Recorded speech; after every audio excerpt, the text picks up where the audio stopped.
بسم الله الرحمن الرحيم وَلَنَبْلُوَنَّكُمْ بِشَيْءٍ مِّنَ الْخَوْفِ وَالْجُوعِ وَنَقْصٍ مِّنَ الْأَمْوَالِ وَالْأَنفُسِ وَالثَّمَرَاتِ وَبَشِّرِ الصَّابِرِينَ۔ عزیز سامعین کرام،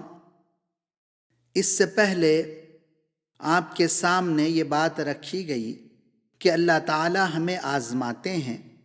اور پھر اس کے بعد جو آزمائش میں پورا اترتا ہے اس کے لیے ریوارڈ ہے، اس کے لیے خوشخبری ہے۔ اللہ رب العزت ہمیں دو طریقوں سے جانچتے ہیں، پرکھتے ہیں، آزماتے ہیں۔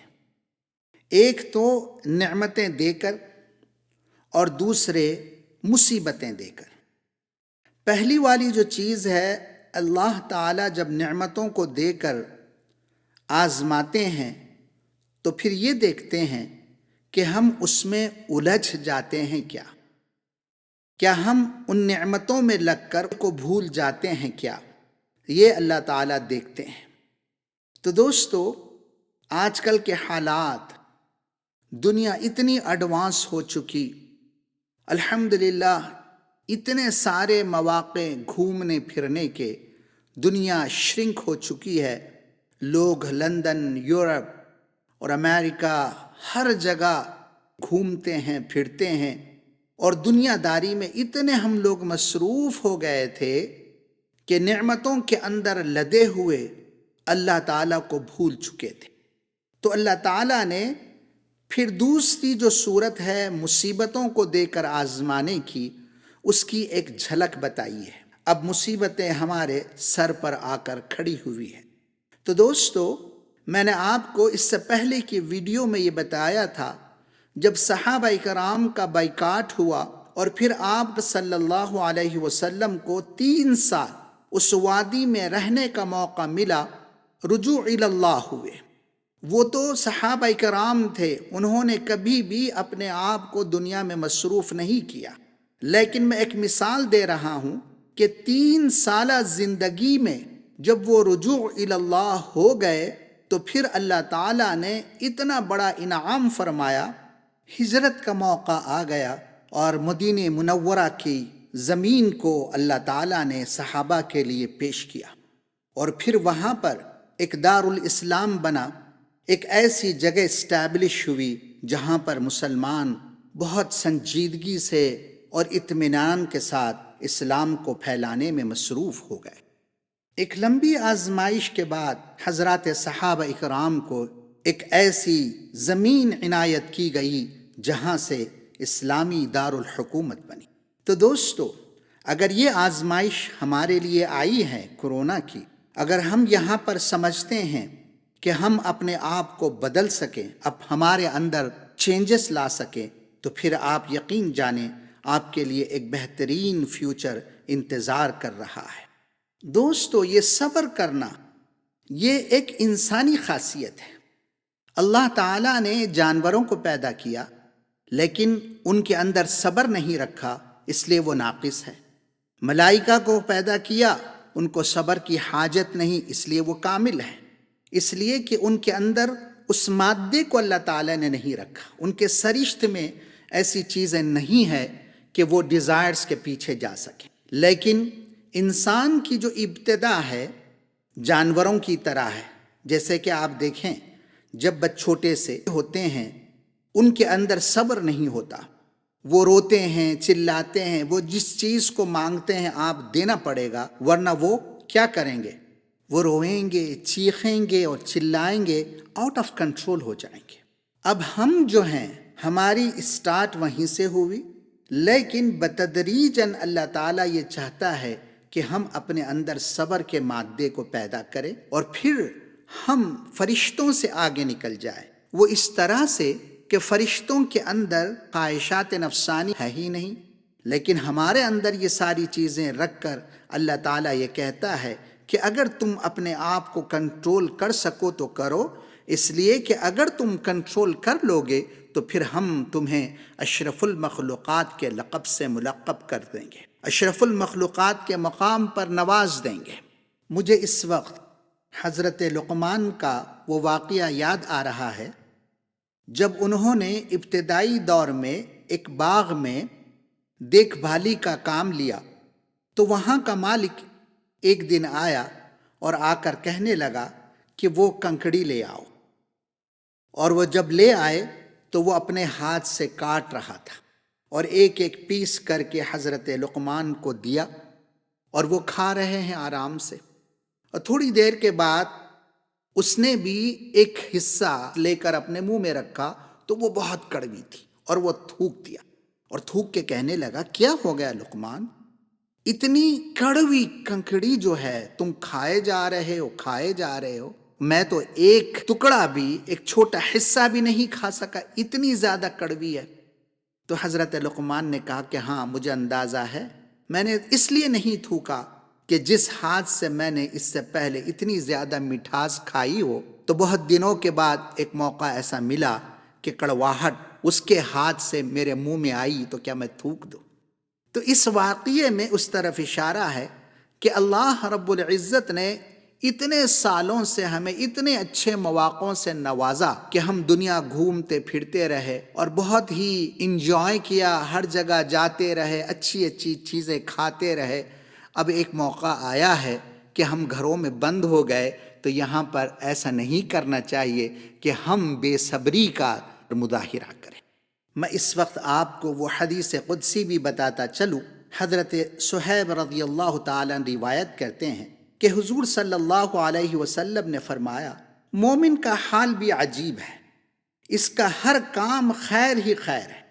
اگر مصیبت پہنچتی ہے تو صبر کرتا ہے، وہ بھی اس کے لیے خیر ہے، اور خوشحالی پہنچتی ہے تو شکر کرتا ہے، وہ بھی اس کے لیے خیر ہے۔ تو مطلب یہ ہوا کہ لاک ڈاؤن سے پہلے ایک کھلی فضا میں ہم باہر نکلتے تھے، انجوائے کرتے تھے، وہ بھی ہمارے لیے خیر تھا۔ اب ہم اپنے گھروں میں بند ہے تو یہ بھی ہمارے لیے خیر ہے۔ حضرت انس رضی اللہ تعالیٰ عنہ روایت فرماتے ہیں، حضور نے فرمایا، قیامت کے دن انصاف کا ترازو قائم کیا جائے گا، اس کے بعد اللہ رب العزت صدقہ جو اللہ کے راستے میں چیریٹی کا کام کر رہے ہیں ان کو بھی بلائیں گے۔ اس کے بعد کہا جائے گا کہ انہوں نے جتنا اللہ کے راہ میں دیا اس کو آپ کاؤنٹ کریں، فرشتے اس کو کاؤنٹ کریں گے، ان کو پورا پورا حصہ دیا جائے گا۔ عبادات میں نمازیں ہیں اور حج کا معاملہ ہے، ایسی ساری عبادات کو کہ آپ نے کتنی پڑھی، کتنے حج آپ نے کیے، ان سب کو دیکھ کر اس حساب سے ان کو درجات اور ثواب عنایت کیا جائے۔ اس کے بعد فرماتے ہیں، جب کوئی بلا اور مصیبت میں صبر کرتا ہے تو اللہ تعالیٰ وہاں کوئی کاؤنٹنگ نہیں کرے گا، بلکہ ان کو بغیر حساب و کتاب کے ان کے لیے اجر کو بڑھا دیا جائے گا۔ اسی لیے قرآن کریم کہتا ہے، انما یوفی الصابرون اجرہم بغیر حساب، جو صبر کرتے ہیں، اپنے آپ کو کنٹرول کرتے ہیں، بغیر حساب و کتاب کے ان کو عنایت کیا جائے گا۔ اس کے بعد جب وہ دیکھیں گے کہ اتنا زیادہ اللہ تعالیٰ نواز رہے ہیں تو پھر وہ بے ساختہ یہ تمنا کریں گے کہ کاش کہ دنیاوی زندگی میں مجھے اتنی تکلیفیں دی جاتی کہ میرے جسم کو قینچیوں سے کاٹا جاتا، اور اس کے باوجود میں صبر کرتا ہوا اپنی زندگی گزار کے آج اس موقع پر پہنچتا، تاکہ بہت زیادہ ریوارڈ حاصل کر سکوں اور بہت اونچا مقام مجھے جنت میں مل سکتا تھا۔ اسی لیے قرآن کریم میں 70 سے زیادہ جگہوں پر اللہ تعالیٰ صبر کے بارے میں بار بار سمجھاتے ہیں، اپنے اندر صبر پیدا کرو، واللہ مع الصابرین، بے شک اللہ صبر کرنے والوں کے ساتھ ہے، بے شک اللہ صبر کرنے والوں کے ساتھ ہے۔ ابن عباس رضی اللہ تعالیٰ عنہ نے فرمایا، قرآن کریم میں جو بار بار صبر کی آیتیں آئی ہیں وہ 3 طرح کی ہیں۔ ایک تو خدا کی عبادت میں صبر کرنا، خدا کی عبادت کرنے کے درمیان جو اسٹرگل پیدا ہوگا، اس کے اندر جو تکلیفیں آئیں گی، اور اس میں آپ کو اپنے نفس کو کچلنا جو پڑے گا، جیسے کہ فجر کی نماز، اکثر ایسا ہوتا ہے کہ لوگوں پر بھاری پڑتی ہے کہ آپ میٹھی نیند سو رہے ہیں اور پھر مؤذن نے اذان دی اور اس کے بعد آپ کو اٹھنا ہے فجر کے لیے، اور اس وقت آپ بہت ہی مشقت کے ساتھ اپنے اوپر جبر کرتے ہوئے اٹھتے ہیں، مگر اس پر بھی 300 درجے کا ثواب عنایت فرماتے ہیں۔ دوسری قسم یہ ہے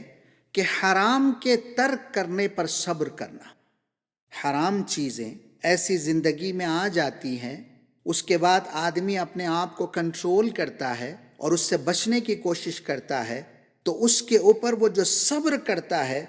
600 درجے کا ثواب اس میں اسے ملتا ہے۔ اور اس کے بعد فرمایا ابن عباس رضی اللہ تعالیٰ عنہ نے کہ جب بندے کے اوپر مصیبتیں آتی ہیں، پریشانیاں آتی ہیں، اس کے اوپر جو وہ صبر کرتا ہے تو فرمایا 900 درجے کا ثواب اسے ملتا ہے۔ اللہ اکبر! تو اس کا مطلب یہ ہوا کہ آج ہم گھروں میں بیٹھ کر اپنے آپ کو کنٹرول کر رہے ہیں تو اللہ تعالی ہمارے اکاؤنٹ میں 900 درجے کا ثواب لکھ رہے ہیں، اور یہ ثواب ہمیں اس طرح سے ملتا جا رہا ہے کہ اللہ تعالیٰ پھر جنت میں بھی وہ مقامات عنایت کریں گے جس کا ہمیں اندازہ نہیں ہے۔ اب میں آپ کو اور ایک بات بتاؤں کہ اس وقت بہت ساری باتیں ہو رہی میڈیا کے ذریعے سے، لوگ جو ہے آپس میں ایک دوسرے سے اپنے خیالات کا اظہار کر رہے ہیں کہ ایسا ہوتا تو وہ ہوتا، اور وہ ہوتا تو ایسا ہوتا، اس نے شاید ایسا کیا، اس ملک نے شاید ایسا کیا۔ میں آپ کو بتاؤں، حضرت عبداللہ ابن مسعود رضی اللہ تعالیٰ عنہ اور حضرت علی رضی اللہ تعالیٰ عنہ، یہ دونوں فرماتے ہیں کہ میں اپنے منہ میں آگ کا شعلہ رکھ لوں، اس سے زیادہ پسند ہے کہ کہوں کاش یہ جو ہوا نہ ہوتا اور جو نہ ہوا وہ ہوتا۔ مطلب یہ ہے کہ اللہ تعالیٰ نے جن حالات سے اس وقت اس امت کو گزار رہا ہے، یہ اللہ تعالیٰ کی طرف سے ریٹن ہے، اور ایسی چیزیں ہو رہی ہیں تو بس ہم یہ سمجھنا چاہیے کہ یہ اللہ تعالیٰ کا فیصلہ ہے، ہم اس کے اوپر راضی اور برضا ہیں۔ ایک مرتبہ حضور صلی اللہ علیہ وسلم نے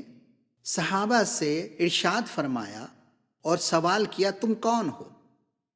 تو صحابہ کرام نے جواب دیا، اللہ کے رسول ہم ایماندار ہیں۔ تو فرمایا، اچھا تم ایماندار ہو، تو تمہارے اندر ایمانداری کی کیا علامتیں ہیں؟ تو صحابہ کرام نے فرمایا کہ پہلی چیز تو جب آرام ملتا ہے ہمیں تو ہم شکر کرتے ہیں، اور دوسری چیز یہ ہے کہ جب بلا اور مصیبتیں آتی ہیں ہمارے اوپر تو ہم صبر کرتے ہیں، اور تیسری چیز یہ ہے کہ قضاء الہی پر جو اللہ کے فیصلے ہوتے ہیں اس کے اوپر راضی ہوتے ہیں، اور ہم کوئی شکوہ اور شکایت نہیں کرتے۔ تو حضور نے فرمایا کہ بے شک تمہارے اندر ایمانداری کی علامتیں ہیں اور تم ایماندار ہو۔ دیکھیں، آج جو ہم حالات سے گزر رہے ہیں، اگر ہم تھوڑی دیر کے لیے اس کو پازیٹیو لیں اور اس طریقے سے سوچیں کہ آج جو دنیا کے حالات ہمارے سامنے آ چکے تھے، ہم اپنے آپ کو اتنا بیزی کر چکے تھے کہ ماں باپ جو ہے ہمیشہ جاب کے پیچھے، بزنس کے پیچھے لگے ہوئے ہیں، اور انہیں کوالٹی ٹائم ہی نہیں ملتا تھا کہ اپنے اولاد کے ساتھ، اپنے بچوں کے ساتھ بیٹھ کر آرام سے، پیار سے بات کریں، انہیں سمجھنے کی کوشش کریں۔ اور دوسری طرف بچوں کی یہ حالت تھی کہ وہ اپنے دوست و احباب میں مصروف، ماں باپ کو دیکھ بھی لیتے تو وہ ان کو اوائڈ کرتے تھے، جو کہ قیامت کی علامت ہے کہ لوگ ماں باپ سے دور ہوتے جائیں گے اور اپنے دوستوں سے قریب ہوتے جائیں گے، قریب سے قریب تر ہوتے جائیں گے۔ تو دوستو، اللہ تعالیٰ نے ایک بہترین موقع ہماری زندگی میں پہلی مرتبہ عنایت کیا ہے کہ ساری امت اس وقت اپنے گھروں میں بیٹھی ہوئی ہے، اپنے بچوں کے ساتھ ماشاءاللہ اپنا ٹائم جو ہے سپینڈ کر رہی ہے۔ اگر حالات ایسے ہی رہیں اور ہمیں موقع نہ ملے مسجدوں کو جانے کا یا باہر بازاروں میں نکلنے کا، تو اس رمضان کو ہم فیملی رمضان کیسے بنا سکتے ہیں، اور کس طریقے سے ہم اپنے بچوں کے ساتھ بہترین وقت گزار سکتے ہیں تو آپ ضرور دوسرا ویڈیو ہمارا آپ دیکھیں۔ دوستو، صفہ اکیڈمی یوٹیوب چینل سے میں حافظ خالد صبر کا بیان پیش کر رہا تھا۔ اگر آپ چاہتے ہیں کہ قرآن کا ترجمہ، بیانات، حمد و ناز سے فائدہ حاصل کریں تو آپ ضرور صفہ اکیڈمی یوٹیوب چینل کو سبسکرائب کریں اور اپنے رشتہ داروں کو، دوست و احباب کو بھی کہیں کہ اس کو سبسکرائب کرنا نہ بھولیں تاکہ ہم آپ کو ہر ویڈیو بھیج سکیں۔ السلام علیکم۔